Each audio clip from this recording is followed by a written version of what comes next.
Hello YouTube. Today I'm going to be talking about inferior mirages and how they compare on a flat Earth versus a globe Earth, and we're going to actually compare this to an observation made by Ranty, who has basically claimed that this boat that he filmed with an inferior mirage is actually not going over the curvature of the Earth, but is in fact just being hidden from the bottom up by an inferior mirage. And so we're going to basically discuss what does the spherical model predict for a boat moving off into the distance with an inferior mirage versus a flat Earth, a boat moving off into the distance with an inferior mirage. And we're going to compare it to Ranty's observation and see if Ranty is actually correct in terms of what he was saying. And spoiler alert, he's going to be completely and utterly wrong, which is usual for Ranty because he is the king of providing globe proofs. And I'm going to basically show why everyone says that to these flat earthers. So let's just review what an inferior mirage is.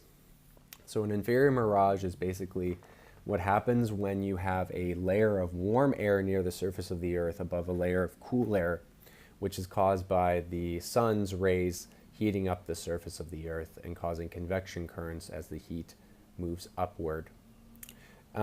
And basically what that does is the layer of less dense air near the surface of the Earth causes the rays to be bent upward, creating a mirror image on an object in the distance. Here I show the ray diagram, which shows that these rays do get reflected up, and how that you'll get rays hitting the same place, two different rays hitting the same spot, which is effectively what you would get in a mirror image of. And basically the point is that this is very much so akin to what is known as total internal reflection when you're talking about Snell's law.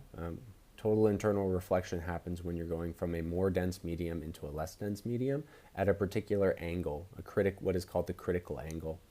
And when you hit this critical angle, you stop refracting through the barrier between the more dense and less dense material, and you start to reflect back into the more dense material. So in this case, the analogy is the more dense air is above the less dense air. And so the rays try to go into the less dense air, but they're then reflected back. It's not exactly the same, but analogous in the sense that we're going from a more dense medium to a less dense medium. And so we get a similar effect as what Snell's law predicts. But again, we're using a more sophisticated version of refraction, which is called Fermat's principle, which is the more accurate way of simulating these atmospheric models of refraction. So let's first talk about what happens when a boat goes off in the distance with an inferior mirage on a spherical Earth. And I have a video here where I'm showing basically a time lapse of an object, this boat going off into the distance. And here I show the ray diagram just to show you guys what the rays are doing. So initially, what we have is the boat is very close to you, and so you do not see any miraging effects at all because there's not a lot of atmosphere to go through. But what's going to happen is the boat's going to move off and it's going to start to dip due to the curvature, and we'll see what happens when that occurs. So at about here, you can start to see the inferior mirage beginning to form, and again, in accordance with the ray diagram. And what you're going to see basically is because of the drop, the boat's going to fall, but the rays, which are causing the reflection, are going to stay at the same level in terms of their elevation relative to the observer. And what this is going to do is it means that the more of the boat is going to get miraged as it sinks below the horizon. So now you see that the boat is dropped, and so the rays, again, the rays have not really moved very much. But you see that there's more reflection towards the center of the boat, which is reflected in the render here. Basically, we have more of the boat is being reflected downward because more of the boat is actually hidden by the horizon. And again, as we move farther away, we end up seeing something just like this, where it's just the tippy tops of the boat in the distance, And this is reflected in the ray diagram, which is showing only the tippy tops of the boat being hit by these miraging rays until eventually we see it disappear completely. Okay? So now let's compare that to the flat Earth. Damn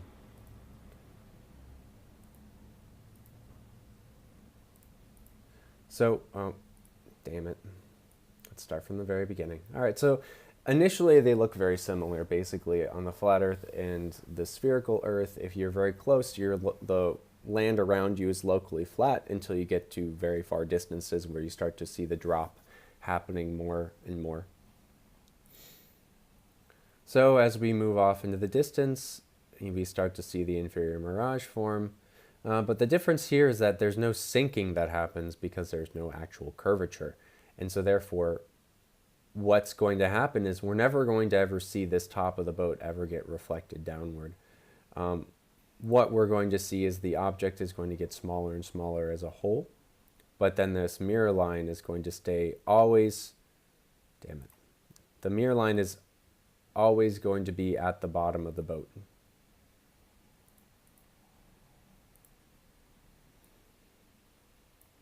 Let me just stop it at the last second.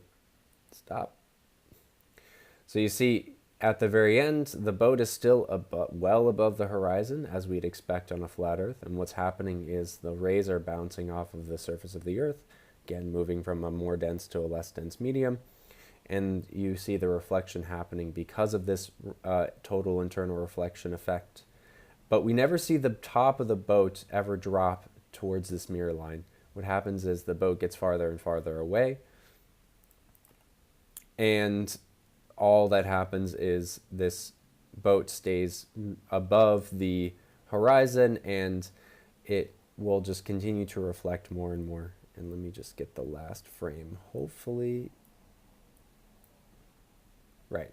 And you see basically that this is what we'd expect on a flat plane with an inferior mirage. Now remember, this is the exact same temperature profile. I've done nothing different between these two. It's just literally the shape of the Earth that I am changing.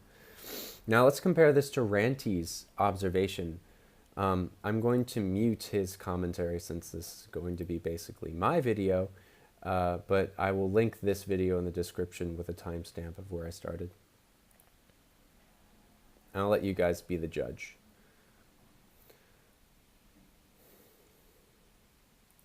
So, interestingly enough, we saw that there was an inferior mirage, but the mirror line is staying fixed in the same place, and the top of the boat is sinking, right? I'm seeing less and less of this top part as the boat moves off into the distance. It's sinking into the inferior mirage. Right? So, if I just do a side-by-side comparison,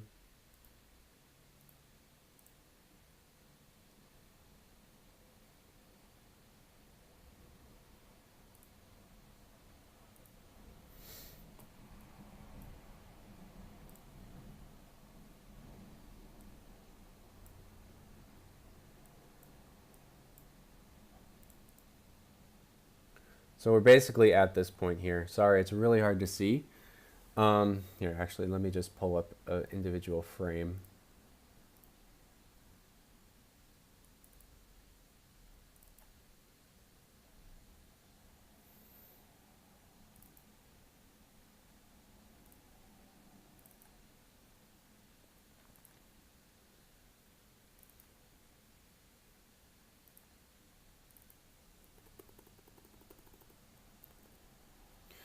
So just to compare, we have this versus this.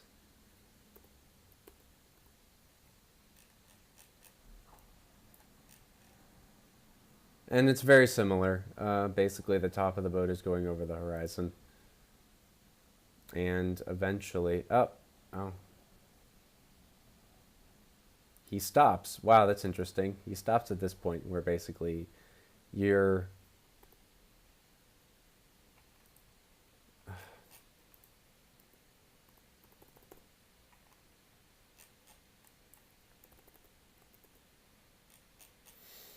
You guys get the point. It matches very well. I think the inferior Mirage profile is not exactly the same as in this case. It needs to be lowered slightly, but you get the point. It does not match the flat Earth at all. And I'm sure if I actually fiddled with the profile to make it a little more close to what Ranty saw, it would actually match very well.